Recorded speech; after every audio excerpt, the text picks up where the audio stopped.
Ocultos en las sombras, Oh-han observaba la escena con nerviosismo. Le susurró a Chuji que, al parecer, los habían descubierto, y le preguntó si no sería más prudente retirarse antes de que fuera demasiado tarde. Sin embargo, Chuji permanecía impasible, provocando la frustración de su compañero. Oh-han insistió, reconociendo el valor de Chuji, pero argumentando que, si no intervenían, gente inocente pagaría las consecuencias. Su mano se acercó a la empuñadura de su espada, listo para la acción, pero Chuji lo detuvo con un gesto tranquilizador. Le dijo que se calmara, asegurándole con total confianza que aquellos hombres no habían venido por ellos. La atención de ambos se desvió hacia el piso superior, donde una nueva figura había hecho su aparición.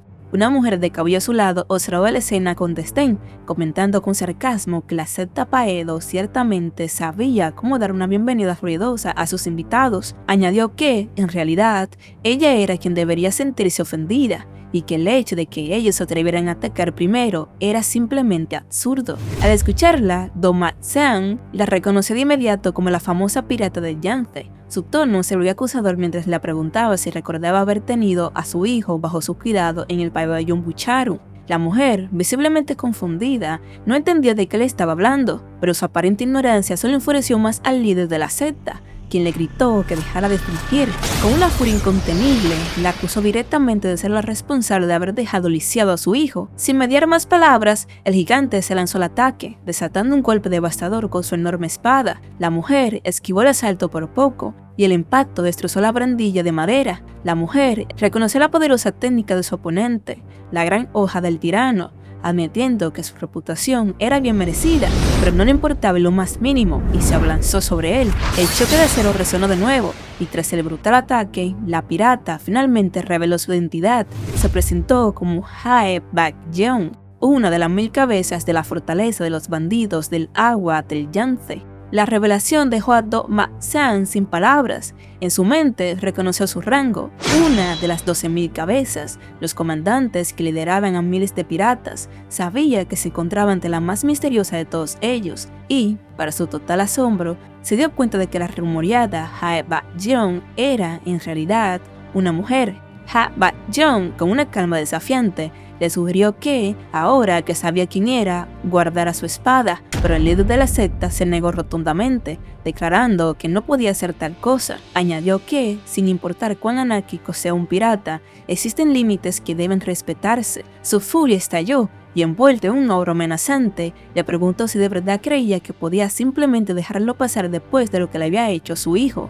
La pirata, sin embargo, desestimó sus palabras como un sinsentido. Aclaró que su verdadera razón por estar allí era encontrar al responsable de la muerte de uno de sus subordinados. El gigante la miró confundido. Ella le explicó que uno de sus 100 cabezas había usado fondos públicos para comprar los desechos de Pasi y que ella había ido a ejecutarlo, solo para descubrir que un mocoso desconocido ya se había encargado de él. Su presencia allí era solo para verificar esa información.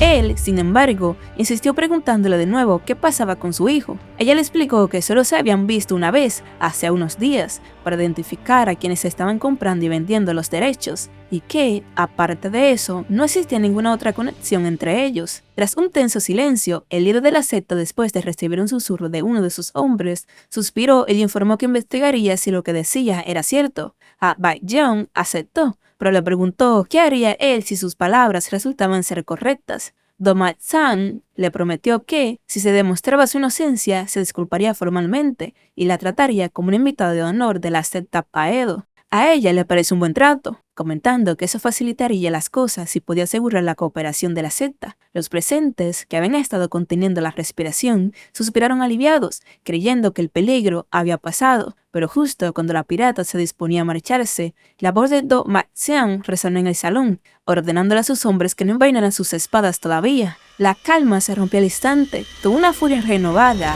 el gigante señaló a los hombres que momentos antes se habían atrevido a hablar mal de su hijo. Con una crueldad despiadada, les ordenó a sus guardias que les cortaran las lenguas y se las llevaran. Sus hombres obedecieron sin dudar, y los gritos de terror llenaron el lugar mientras los hombres suplicaban por sus vidas, jurando que se habían equivocado y que no volverían a hacerlo.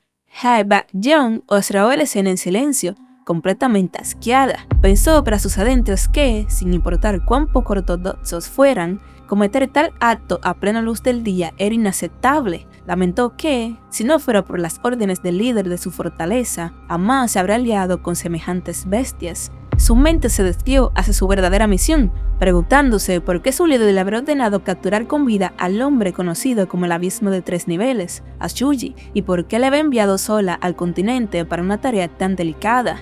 Consumida por la frustración, decidió que simplemente lo golpearía hasta el cansancio primero y resolvería el resto después. Sin más, salió furioso del establecimiento.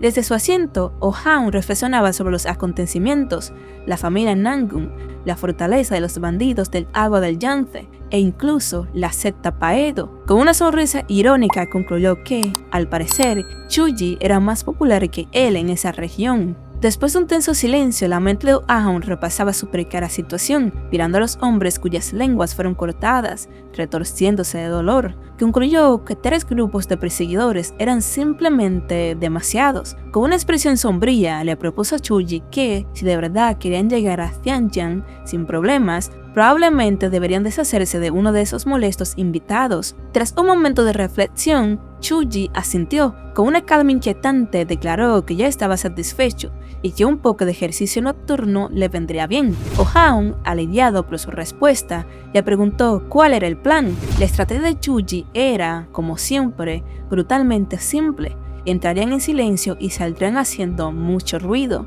La idea de entrar en silencio pareció divertir a Oh-Hound, quien, conteniendo una sonrisa maliciosa, le dijo a Chuji que tenía una muy buena idea al respecto y le preguntó si quería escucharla.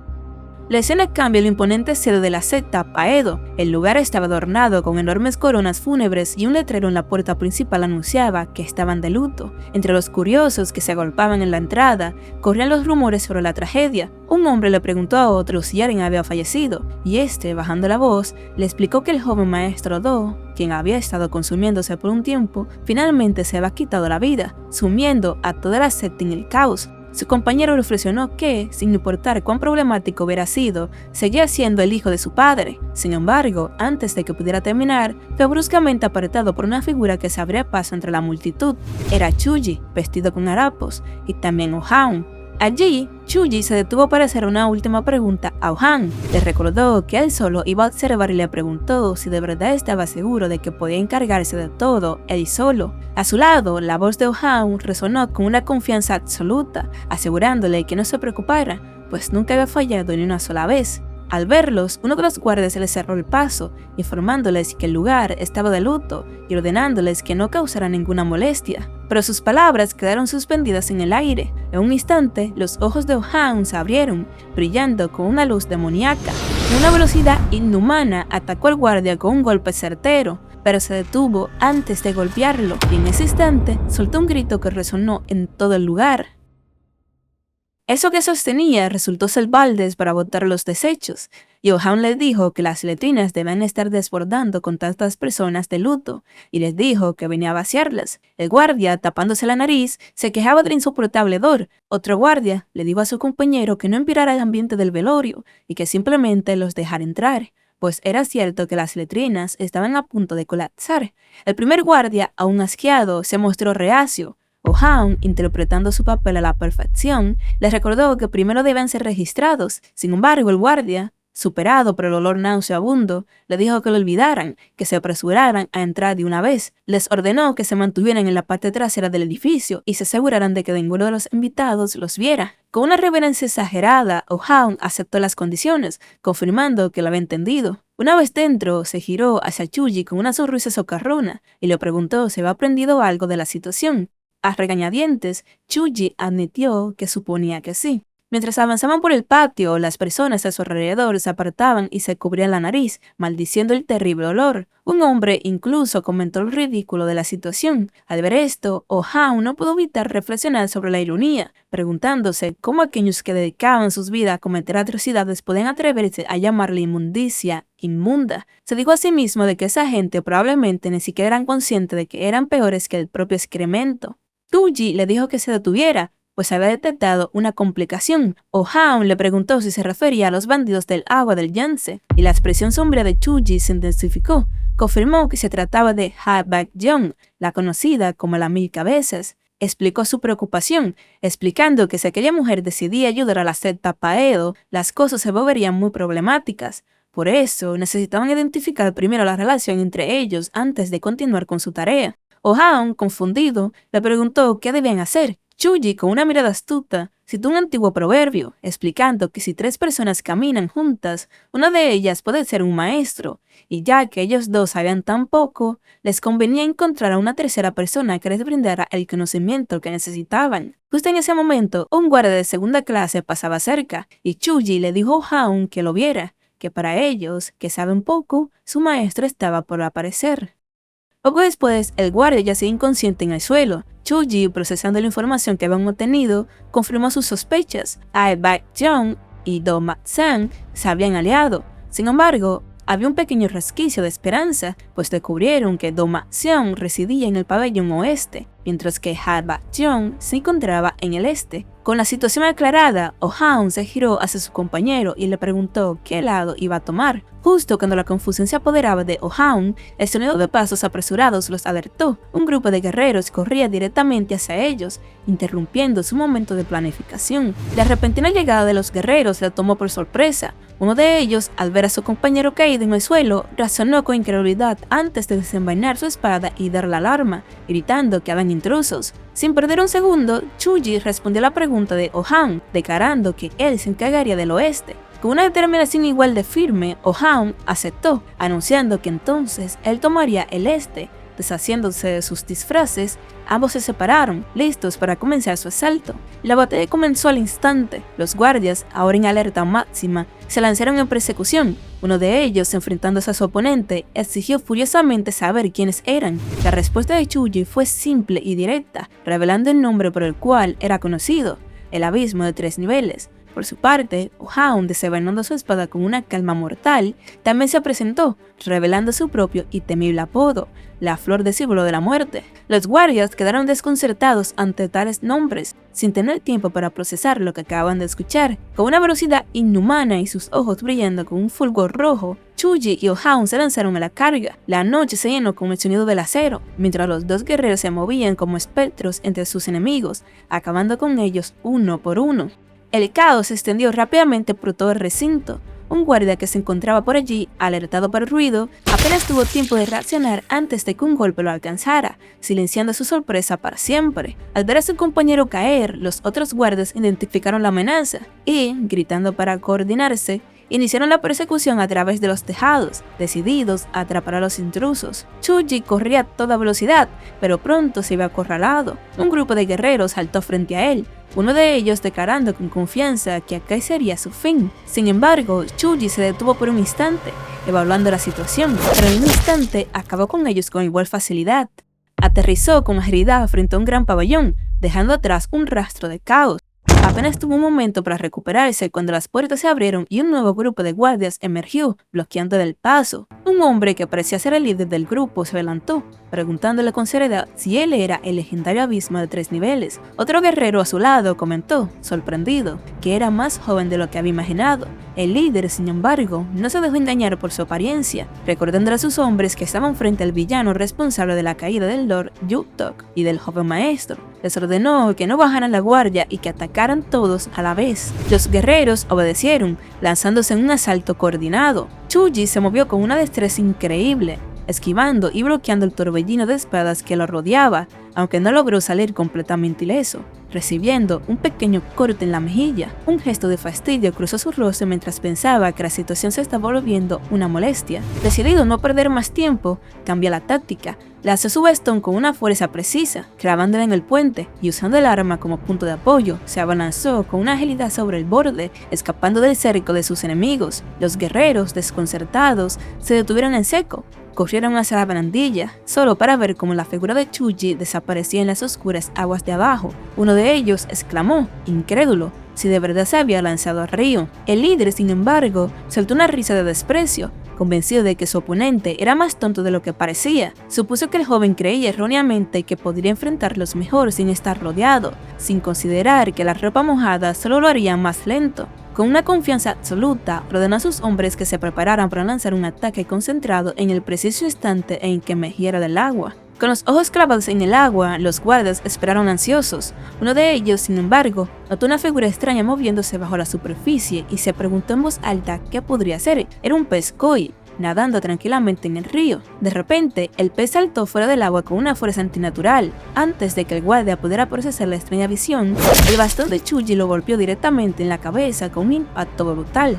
El hombre cayó al instante, silenciado para siempre, mientras sus compañeros miraban atónitos. Pero el horror no había hecho más que empezar. Chuji salió disparado realizando estocadas con su bastón. Gritos de dolor y sorpresa resonaron en el aire mientras los hombres caían, incapaces de defenderse de un ataque tan insólito. Uno de ellos, consumido por el pánico, maldijo la situación, preguntándose cómo era posible que estuviera perforando el puente con agua. Les gritó a sus hombres que bajaran del puente y buscaran un lugar seguro, pero ya era demasiado tarde.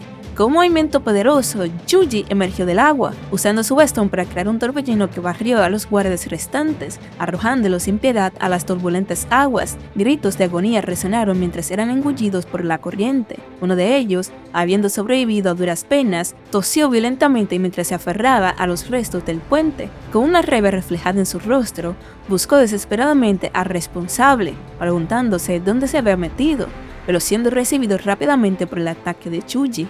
Mientras tanto, en otra parte del recinto, un grupo de guardias corría a toda prisa, preguntándose dónde estaba el intruso. Uno de ellos informó que habían interrumpido justo frente al salón principal, lo que llenó de pánico a los demás, pues sabían que allí se encontraba el líder de la secta y otras figuras importantes. Sin embargo, al llegar, se encontraron con una escena de devastación. El puente estaba destrozado y los cuerpos de sus compañeros yacían esparcidos por todas partes. Uno de los guardias, temblando, apenas pudo articular palabra, preguntándose qué demonios había pasado allí. Desde la distancia, Chuji, haciéndose pasar como el sirviente de antes, le gritó, informándoles que el intruso, aunque herido, había logrado cruzar el muro norte y que su destreza marcial parecía ser la de un experto de primera clase. Al escuchar que se dirigía al norte, los guardias dedujeron que su intención era cruzar la montaña y escapar. Uno de ellos ordenó a otro que reuniera a los supervivientes y se uniera a la persecución, declarando con furia que no podían permitir que escapara, pues el honor de los Paedo estaría en juego. Con un nuevo ímpetu se lanzaron en su búsqueda, jurando que lo encontrarían y acabarían con él. Chuji, aparentemente herido,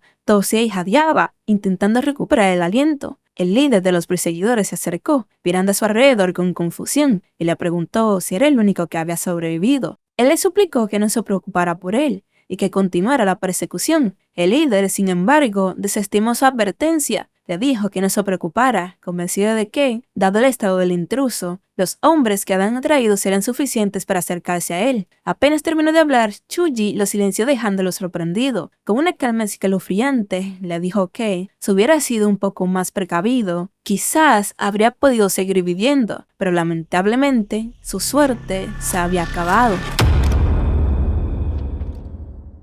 Habiendo terminado, un grito agudo y demoníaco resuena en el patio silencioso, rodeado por una siniestra aura roja. Chuji camina con calma entre los cuerpos sin vida de sus enemigos. Se detiene al escuchar un murmullo apenas audible. Uno de los hombres caídos susurra fragmentos de palabras. Chuji se da cuenta de lo que estaba pasando. Aquello que el hombre había estado murmurando todo este tiempo no eran más que los nombres de una formación de batalla. Con esta nueva comprensión, Chuji comienza a moverse. Reconoce la formación como la de los 64 8 diagramas. Con pasos deliberados y precisos, avanza sobre la cuadrícula invisible que cubre el suelo, que ahora se ilumina bajo sus pies. El fantasma explica que la formación perforadora del cielo confirma las cargas delantera y trasera. El frente es el ala del tigre y el viento es la espiral de la serpiente. Y una vez que se atraviesa ese punto, finalmente se alcanza la puerta de la vida. Frente a él, las puertas del imponente edificio se abren de par en par.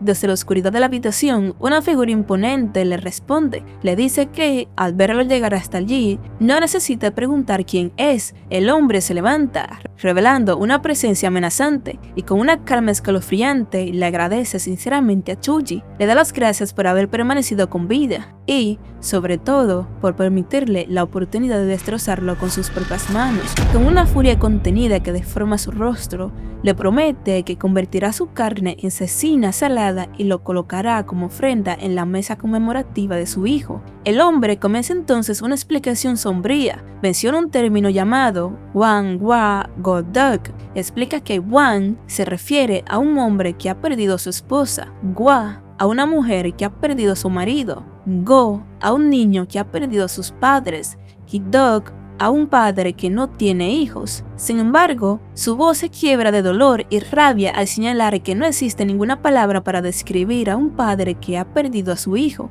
Por esa misma razón, grita con una furia incontenible que no existen palabras que puedan contener su ira. Con un rugido ensordecedor se lanza el ataque, saltando por el aire con la intención de aniquilar a Chuji. Este, sin embargo, se mantiene firme, levantando su bastón para bloquear el golpe inminente. Con una calma que contrasta con la furia de su oponente, le advierte que no intenta apelar a sus emociones. Le pregunta retóricamente si los ricos desgraciados como él no han extraído incontables lágrimas de sangre de otros. En ese sentido, concluye fríamente, este es un precio muy bajo a pagar. Enfurecido, el hombre le exige saber qué pudiera saber él sobre ellos para atreverse a hablar con tanta libertad. El hombre corpulento deja escapar un sonido de sorpresa, reconoce la técnica de respiración de Chuji y, con un nuevo interés en su mirada, le pregunta si acaso proviene de la tribu Miao. Chuji, sorprendido por la pregunta, le devuelve el interrogante, queriendo saber cómo es que él conoce a esa tribu. Con una sonrisa condescendiente, el hombre confirma que por supuesto que los conoce. Explica que recordaba a aquellos sucios bárbaros y sus habladurías sobre una técnica de respiración secreta capaz de crear una legendaria cabeza de cobre y frente de hierro, Dongdu Xiaoraik. Con una mueca de cruel deleite, añade ver que Chuji le trae recuerdos de él cuando él y su propio padre aniquilaron a esos bárbaros, preguntándose con malicia si los padres y hermanos de Chuji se encontraban entre ellos. Por un instante, Chuji se queda en silencio, procesando la información. En su mente, una idea inesperada toma forma. Su oponente conoce un arte marcial de más allá de las fronteras que ni siquiera él mismo había visto antes. Se abalanza sobre él, diciéndole que por eso debe matarlo y convertirlo en un fantasma de la lanza. Con esa determinación, el combate se reanuda violentamente. El golpe es devastador y su oponente no puede creer lo que ve. Se pregunta cómo es posible que un joven que ni siquiera aparenta 20 años sea capaz de contraatacar inmediatamente después de haber bloqueado su golpe definitivo, un ataque que va alcanzado la cima del reino de los maestros avanzados. El acero choca una vez más y Chuji siente el peso abrumador del arma de su adversario. Se da cuenta de que el apodo de espada tirana de gran fuerza no era un nombre vacío. Con un grito de guerra, el hombre descarga toda su potencia. La fuerza del impacto es tan brutal que empuja a Chuji hacia atrás, haciendo que el suelo de piedra se resquebraje bajo la presión. Aún así, el hombre no cede. Con un quejido de dolor y furia, maldice a Chuji y ruge para que muera de una vez por todas. Se prepara para un nuevo y devastador asalto. Pero Chuji, a pesar de la sangre que brota de sus labios, logra resistir el ataque y se lo devuelve, realizándole un pequeño corte. El hombre, desconcertado por la resistencia de Chuji, resopla con frustración. En ese momento, una sonrisa siniestra se dibuja en el rostro ensangrentado del hombre, pues cree tener la ventaja al agarrar su bastón. Chuji, con una calma escalofriante, le informa que finalmente ha mordido el anzuelo. La confusión del hombre se transforma en horror. Un crujido recoge su cuerpo mientras grita de dolor, exigiendo saber qué clase de veneno es ese, y llamando a Chuji escoria bárbara. Con una sonrisa satisfecha, Chuji le revela que su hijo también cayó víctima de ese mismo veneno, por lo que era un final apropiado para un par tan devoto. La furia y el dolor se apoderan del hombre, gritando como un animal herido, le ruge a Chuji que cómo se atreve a mencionar a su hijo. Ciego de rabia, se lanza un último y desesperado ataque, pero Chuji, con una herida pasmosa, esquiva el golpe y prepara el contraataque final. Golpeó unas rocas que se encontraban amontonadas en el piso y las dirigió hacia el hombre. Él se tambaleó, sorprendido por el contraataque, y un quejido de dolor escapó de sus labios mientras la sangre comenzaba a brotar de su ojo herido. Observándolo, Chuji encontró la situación extraña. Se preguntó por qué su oponente, que claramente tenía energía de sobra, había decidido recibir un golpe que era una trampa tan obvia. El hombre se incorporó, una risa grave resonando en el patio. Con desdén, le dijo a Chuji que había estado perdiendo el tiempo con pequeños trucos y que su debilidad lo estaba aburriendo. Le exigió que dejara de jugar y lo enfrentara como es debido, llamándolo sucio bárbaro. En su mente, Chuji pensó en lo torpe que era su provocación. Se preguntó si había algún plan oculto, si había pasado algo por alto, pero desechó la idea al instante. Incluso si lo hubiera, simplemente se encargaría de destrozar cada uno de sus planes. Chuji se lanzó al ataque una vez más y el aire se llenó con el estruendo del acero. La fuerza de los golpes era inmensa y ambos contendientes soltaron gruñidos de dolor con cada impacto. En medio del furioso intercambio, Chuji vislumbró por un instante lo que estaba buscando, una apertura. Sin dudarlo, aprovechó la oportunidad,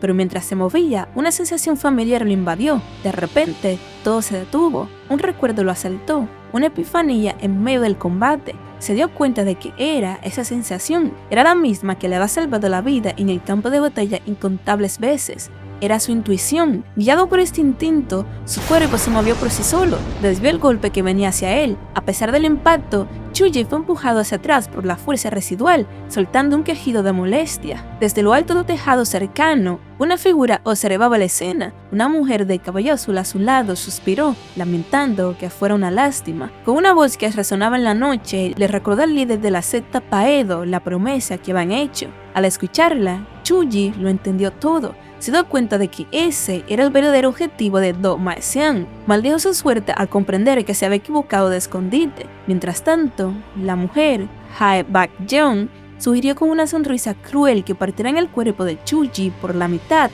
Le preguntó a su aliado qué le parecía la idea. Con pasos lentos y decididos, la mujer de cabello azulado avanzó, explicando que sus subordinados habían contraído una deuda con él en el mercado del agua. La mujer continuó su avance, rodeada por un aura de poder azul. Admitió que no podía hacer nada al respecto, pues detestaba estar en deuda. Chuji, observándolo todo, comprendió la situación, así que el ataque en conjunto con Hae Bak-yeon había sido un plan de Do Ma-Xian desde el principio. Una fría certeza recorrió su mente. Esto iba a ser más molesto de lo que había anticipado. Enfurecido por la presencia de Hae Bak-yeon, Do Ma-Xian estalló, gritándole que era una bastarda. Le ordenó a Hae Bak-yeon que se bajara de allí inmediatamente. Hae Bak-yeon se quejaba con fastidio por tanto escándalo, diciendo que solo se había retrasado un poco. El gigante la miró en silencio por un instante, mientras ella, con una mueca de asco, comentaba que el lugar apestaba y que ya se iba. En un abrir y cerrar de ojos, la mujer saltó del tejado, lanzándose directamente hacia Chuji. Le aseguró que, en cuanto a ella, lo único que necesitaba era tomar la cabeza del abismo de 3 niveles. El sonido del acero resonó en la noche. Hae Bak-yeon se abalanzó sobre Chuji, desatando un torbellino de ataques con sus espadas, una envuelta de energía roja y la otra en azul. Chuji, analizando la situación, confirmó sus sospechas. Do Ma-Xian y Hae Bak-yeon habían unido sus fuerzas. Sin embargo, la actitud de la mujer lo desconcertaba. Decidió que no era momento para preocuparse por eso. Esquivó el asalto de la pirata. La mujer, lejos de detenerse, le dijo que era un poco diferente a lo que había oído. Con una sonrisa ansiosa, le pidió que no la decepcionara después de haber venido desde tan lejos y que le diera un buen espectáculo. Se lanzó de nuevo el ataque, su espada roja chocando con la lanza de Chuji en una explosión de chispas. Desde atrás, Do Ma-Xian se unió al ataque. Hae Bak-yeon lo miró con suficiencia, preguntándole si ya había recobrado el sentido. La imponente figura de Do Ma-Xian se hizo presente. Le ordenó que se concentrara en acorralarlo, asegurándole que él se encargaría de darle el golpe final, a lo que ella, molesta, le respondió que quién era él para darle órdenes. Sin perder más tiempo, ambos se lanzaron al unísono contra Chuji. Este, sin embargo, reaccionó al instante, levantando una densa nube de polvo para obstruir su visión. Hae Bak-yeon suspiró con desdén. Le pareció una estrategia demasiado burda. Con una sonrisa burlona, se preguntó en voz alta quién podría caer en un truco tan simple. En un instante, mientras sus oponentes se concentraban en la cortina de polvo, él ya se había movido, apareciendo justo detrás de ellos. Con una velocidad cegadora, desató un torbellino de energía demoníaca roja. Hae Bak-yeon apenas tuvo tiempo de registrar la sorpresa en su rostro antes de que el ataque la alcanzara, haciéndola gritar de dolor. Chuji, con una expresión de triunfo, exclamó que la había atrapado. Do Ma-Xian le ordenó que se apartara y se abrió paso entre la pirata. Chuji, con una expresión de fría determinación, concentró su energía demoníaca en la punta de su lanza. Desató una ráfaga de estocadas carmesí que Do Ma-Xian pudo detener con facilidad y estalló en una risa demencial. Con una mueca de desprecio, le dijo que el ataque solo le hacía cosquillas, preguntándole si de verdad creía que algo así podría detenerlo. Chuji, por su parte, lo miró con indiferencia. De repente, la expresión de Jeon se transformó en una de confusión al ver cómo pequeñas criaturas de energía demoníaca eran utilizadas por Chuji para impulsarse. Con un movimiento ágil, Chuji utilizó los fantasmas una vez más para abalanzarse hacia Do Ma-jeon, pero la batalla no había terminado. Mientras Chuji aún estaba en el aire, Ba-jeon lo interceptó, blandiendo una pequeña hacha de guerra. Con una sonrisa triunfante, le dijo que, esta vez, era él quien había sido atrapado. Chuji, recuperando el equilibrio, la miró con una calma desconcertante y simplemente respondió que ya veía. La compostura de Chuji enfureció a Ba-jeon,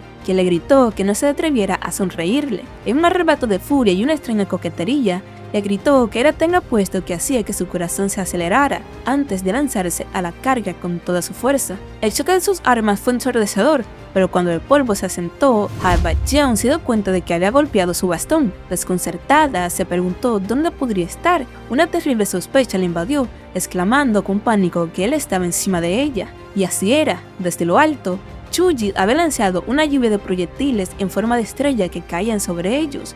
Ba-jeon solo pudo gritar de frustración, fijándose de que estaba usando todos los trucos sucios posibles. Tanto ella como Do Ma-jeon fueron alcanzados por la andanada de armas arrojadizas. Aprovechando la distracción, Chuji aterrizó y, sin dudarlo, descargó otro golpe brutal contra el ya herido Do Ma-jeon, quien apenas pudo soltar un quejido de dolor. El gigante tropezó hacia atrás y Chuji, usando su cuerpo como apoyo, se impulsó de nuevo en el aire. Ba-jeon, incrédula, se rió con asombro, impresionada de que Chuji hubiera sobrevivido al último intercambio. Sin embargo, Do Ma-jeon dio una orden a sus hombres. Con una voz que retumbó en todo el lugar, gritó que todas sus unidades se reunieran. Una onda de choque masiva emanó de él, sacudiendo los cimientos del lugar y levantando una enorme nube de polvo. Ba-jeon se cubrió los oídos, quejándose de que el estruendo le iba a reventar los tímpanos. La voz de un hombre resonó en la noche, anunciando que, por orden del líder de la secta Paedo, 32 guardias de grado especial habían sido convocados. En los tejados circundantes, las siluetas de guerreros de élite se materializaron, sus mantos ondeando al viento. Chuji giró la cabeza, observando cómo todas las unidades se congregaban, rodeándolo por completo. En su mente, evaluó la abrumadora fuerza que ahora se le oponía. 32 guerreros de élite, sumados a los 2 maestros de nivel máximo que ya enfrentaba. Con un suspiro de resignación, pensó para sí mismo que aquello era demasiado para un simple ejercicio después de comer. Desde la distancia, el rugido de Do Ma-jeon resonó, una orden simple y brutal, que lo mataran. Sin dudarlo, la legión de guardias se lanzó al ataque, un torbellino de acero y sombras que descendió sobre Chuji, pero él ya estaba en movimiento, convirtiéndose en un espectro de la muerte en medio de ellos. Con una precisión letal, su arma se movió como un rayo y el primer guardia cayó con un grito ahogado. 31. La masacre continuó con un ritmo vertiginoso. 30. 29. En un movimiento inesperado, Chuji lanzó su arma por los aires, un acto que sus oponentes vieron como una locura. Uno de ellos gritó que habían arrojado su arma, convencido de que era su oportunidad. Ordenó a sus hombres que lo atacaran todos a la vez, pero Chuji no estaba desarmado. Con un tirón firme, reveló la cuerda atada a su bastón y lo hizo girar en un arco devastador. La improvisada arma barrió a varios guardias a la vez, una danza mortal de sangre y acero. Cuando recuperó su bastón, solo quedaban 25. Jadeando, rodeado por un mar de sangre, Chuji se detuvo por un instante. Los guardias restantes lo miraron con puro terror. Uno de ellos murmuró que era un monstruo, mientras otro reconocía que no era alguien a quien pudieran enfrentarse. Justo cuando la duda comenzaba a sembrarse entre sus filas, Do Ma-jeon apareció detrás de uno de los guardias, partiéndole la cabeza en un instante. Con una furia que helaba la sangre, Do Ma-jeon les gritó a sus hombres, preguntándoles cómo se atrevían siquiera a pensar en huir. Declaró que esta era una guerra santa por su hijo y que él personalmente acabaría con cualquiera que se atreviera a profanarla. Le recordó con crueldad que, aunque Chuji solo podía quitarles la vida a ellos, él tenía en manos la vida de sus familias. Chuji observó la escena en silencio y tras un momento dejó escapar un suspiro. Declaró que ya era suficiente, que continuar con aquello era una pérdida de tiempo. La calma de Chuji enfureció a Do Ma-jeon, quien gritó con incredulidad: preguntándose quién se creía que era ese bastardo, pero antes de que pudiera terminar, su voz suave y serena interrumpió la tensión, diciendo que él lo entendía. De la nada, pétalos de flores de un suave color rosa comenzaron a flotar en el aire. Los guardias se apartaron, abriendo paso a una figura que caminaba con una calma imperturbable. Era un hombre de cabello largo, vestido con un atuendo rojo y con un rostro cubierto con una bufanda, o Hound. Con una expresión de remordimiento fingido, se disculpó por su tardanza y entonces, con una sonrisa en los ojos, añadió que, después de todo, las flores se toman su tiempo para florecer. En medio del patio teñido de sangre, donde los cuerpos de varios guerreros yacían silenciados para siempre, dos figuras permanecían de pie. Chuji, con una expresión de reproche, le preguntó a Ohaun por qué había tardado más de lo acordado. Ohaun, con una calma desconcertante, soltó una carcajada nerviosa. Le explicó que las flores se toman su tiempo para florecer, suponiendo que Chuji no tenía ningún interés en la jardinería. Mientras continuaba su monólogo, Chuji simplemente lo observaba en un silencio impaciente, sin dejarse engañar. Pudo notar que, a pesar de la calma aparente del hombre, su rostro delataba que había gastado una cantidad considerable de energía interna. El espadachín finalmente dejó su charla, revelando la hoja de su espada. Le comentó a Chuji que era demasiado rudo y que debía considerar la jardinería. De repente, la escena se vio interrumpida por la imponente aparición de Do-Ma Sean, quien lo identificó como la flor de círculo de la muerte. Ohaun, con un tono burlón, se disculpó por haberse adelantado y haber acabado con todos los subordinados, explicando que estaba ansioso por ver la cara del líder.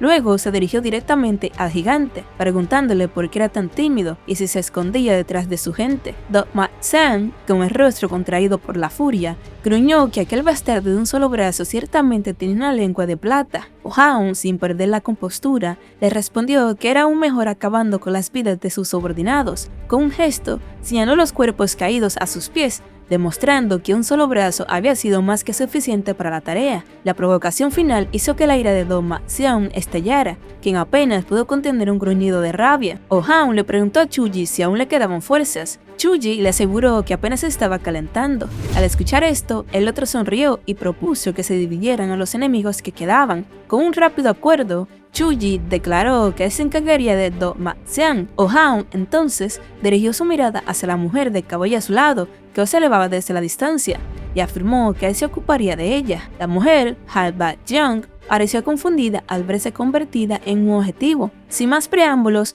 Chuji y el misterioso espadachín se lanzaron al ataque. Antes de separarse en medio del combate, se desearon mutuamente sobrevivir para volver a encontrarse. La batalla se divide. Ha-Ba-Jeong se enfrenta a Ohaun, girando sus armas con destreza. Con un tono de burla, le cuestionó si era correcto que un supuesto gran héroe de la facción justa se asociara con alguien como Chuji, el abismo de 3 niveles. El hombre se rió, encontrando sus palabras extrañas. Le preguntó retóricamente si, de ser un verdadero héroe de la facción justa, se habría convertido en un enemigo público del Murin. Aclaró que no era ningún héroe y que, de hecho, estaba considerando unirse al camino demoníaco para convertirse en una potencia allí. Ha-Ba-Jeong, visiblemente irritada, le espetó que si ese era su plan, debería haberse ido directamente a las montañas celestiales del culto demoníaco. Le exigió saber por qué, entonces, estaba causando problemas en ese lugar. El espadachín explicó que su intención original era marcharse en silencio, pero que se había envuelto en la situación gracias a Chuji. Añadió que, tras presenciar las atrocidades de la secta Paedo, se dio cuenta de que habían cruzado una línea.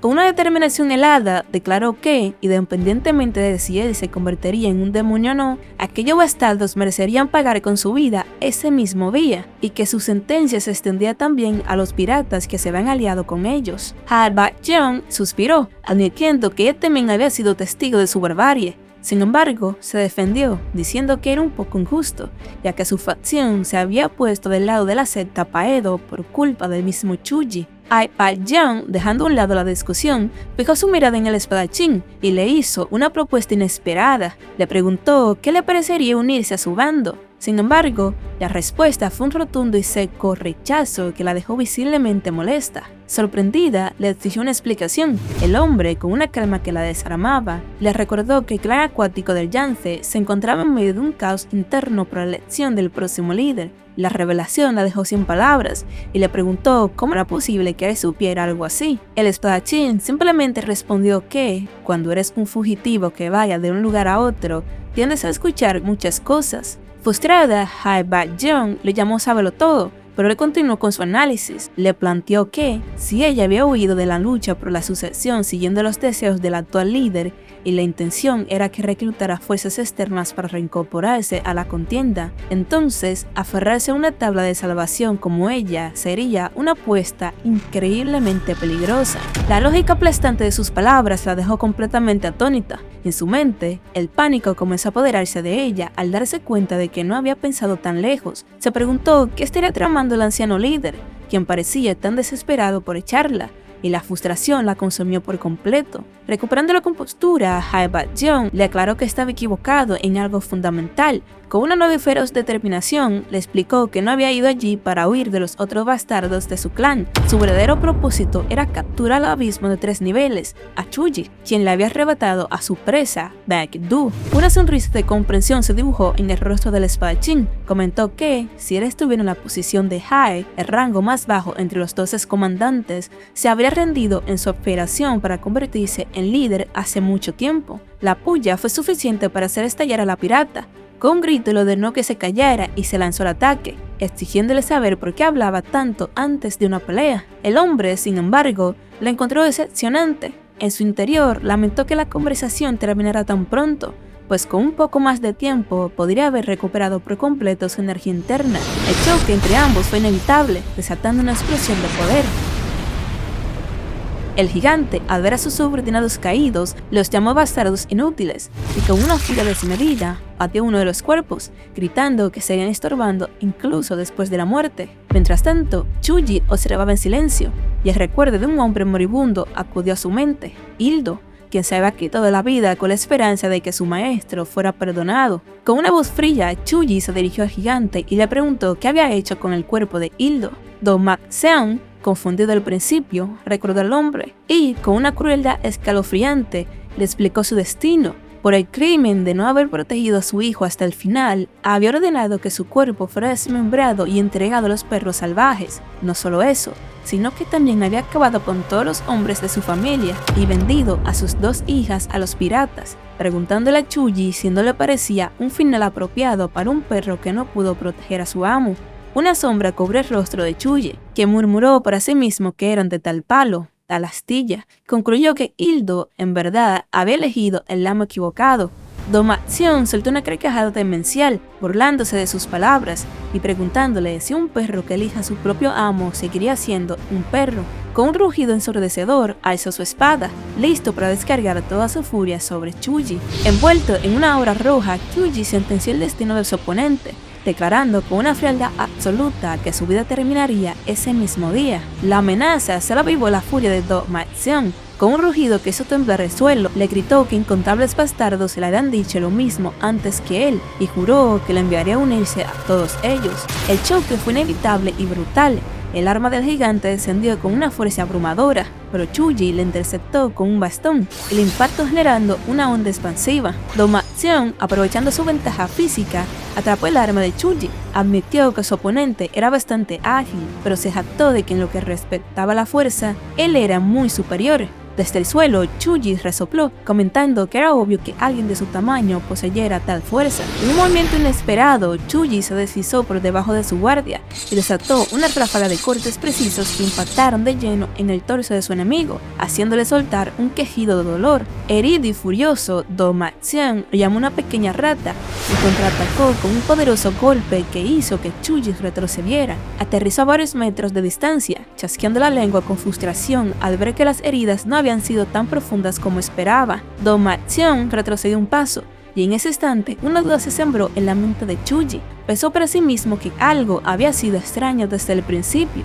El ataque conjunto con Hae Bak-yeon, su supuesto as en la manga, ya había terminado. Sin embargo, sentía que el gigante todavía estaba ocultando algo. Fue entonces cuando la verdad lo golpeó. Se dio cuenta de que había leído mal la situación. Do Mak-seon no estaba tratando de ocultar algo, sino de protegerlo. Su mirada se desvió más allá del gigante, hacia el imponente edificio que se erguía a sus espaldas. Chuji se preguntó en voz alta qué era lo que intentaba proteger. La respuesta, pensó, era obvia. Se trataba de un rastro, o quizás un recuerdo. Do Ma-seon, sudando y confundido, le exigió saber de qué demonios estaba hablando. Chuji, con una mirada cargada de desprecio, lo confrontó directamente. Cuestionó su hipocresía, preguntándole cómo era posible que alguien que trataba las vidas de los demás como si no valiera nada, se aferrara con tanta desesperación a las huellas de su hijo ausente. La acusación hizo que el gigante estallara. Le preguntó qué derecho tenía él para decir semejantes tonterías, declarando que era natural que un padre quisiera acompañar a su hijo en su último viaje. Chuji, sin embargo, no mostró compasión, apretó el puño y, con una voz gélida, le ordenó que se quedara exactamente donde estaba. Confundido, Do Ma-seon le preguntó qué quería decir con eso. La respuesta de Chuji fue simple y aterradora. Le dijo que se quedara allí, porque lo iba a derribar en ese mismo instante, para que pudiera seguir avanzando junto a su hijo. El bastón de Chuji, envuelto en una energía demoníaca que chilla y se retuerce formando rostros espectrales, se prepara para asestar un golpe. Con un grito de guerra, el joven declara que seguirá adelante, sin importar quién se interponga, pues su único camino es aplastar a sus enemigos y avanzar. El arma, ahora un borrón de pura energía destructiva, desciende con una velocidad aterradora hacia el gigante musculoso que se encuentra abajo. El impacto es ensordecedor. Do Ma-seon, el líder de la temida fuerza de los gigantes Paedo, apenas puede registrar su sorpresa antes de que el golpe lo alcance. La tierra se agrieta bajo la inmensa fuerza, y el hombre, con una expresión de pura incredulidad, se pregunta qué es lo que está pasando. El bastón, con la fuerza de un meteorito, impacta brutalmente contra el gigante, haciéndolo gritar de dolor. La sangre brota por montones mientras el hombre cae de rodillas, apenas capaz de soltar un gemido ahogado. Consumido por el shock, el gigante se pregunta si acaso ha sido trenzado por un rayo. No puede entender qué acaba de suceder, y al buscar a su atacante, descubre con horror que ha desaparecido. Sus pensamientos se arremolinan, preguntándose a dónde pudo haber ido. Mientras el gigante herido se arrodilla en un charco de su propia sangre, el sonido de unos pasos pesados y decididos se aleja de la escena. Chuji, habiendo asestado un golpe, se adentra en el recinto, llegando a lo que parece ser un salón con un altar conmemorativo. Tras una breve pausa, evaluó a su oponente a la distancia, pensando que para alguien que había causado tanto alboroto, en realidad parecía bastante ordinario. De repente sus sentidos se agudizan, algo no está bien. Se da cuenta de algo que había pasado por alto. Murmurando para sí mismo, reconoce que aquello es, en efecto, una locura. Chuji se encuentra en una habitación tenuemente iluminada, donde una figura con el rostro ensombrecido está sentada ante una mesa llena de comida, rodeada de moscas. Con una mueca de asco, Chuji piensa que definitivamente Do Hwa-jung no ha vuelto a la vida. Piensa que debe tratarse del cadáver que alguien ha preparado para que parezca que sigue con vida, un acto de un gusto terrible. Pero sus pensamientos son interrumpidos por el gigante, quien, a pesar de sus heridas,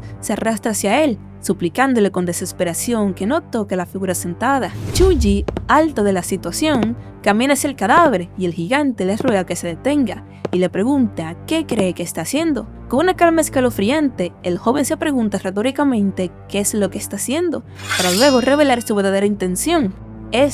Con la espada a punto de descender, el joven guerrero le da una orden fría y directa a Do Ma-seon que suelte su arma, a menos que quiera acabar con la vida de su hijo por segunda vez. El gigante, consumido por la furia y la confusión, grita, preguntándole qué está haciendo y recordándole que su hijo ya no tiene vida. Lo acusa de no tener respeto por los difuntos, pero la respuesta del protagonista es una pregunta cargada de ironía. Le sugiere que, antes de preocuparse por los muertos, debería intentar tener algo de respeto por los vivos, y con una calma que hiela la sangre, le da una última advertencia. Si no suelta su espada, jamás volverá a encontrar la cabeza de su hijo. Tras un tenso silencio, el gigante parece ceder. Con un temblor en sus manos, acepta las condiciones y deja caer su arma al suelo. Pero era una trampa. En su mente, una nueva determinación se apodera de él. Piensa que si de todos modos va a sucumbir, no habrá nadie que le pueda dar a su hijo un funeral apropiado. Canalizando toda su furia y su poder en un último acto desesperado, desata una explosión de energía llameante,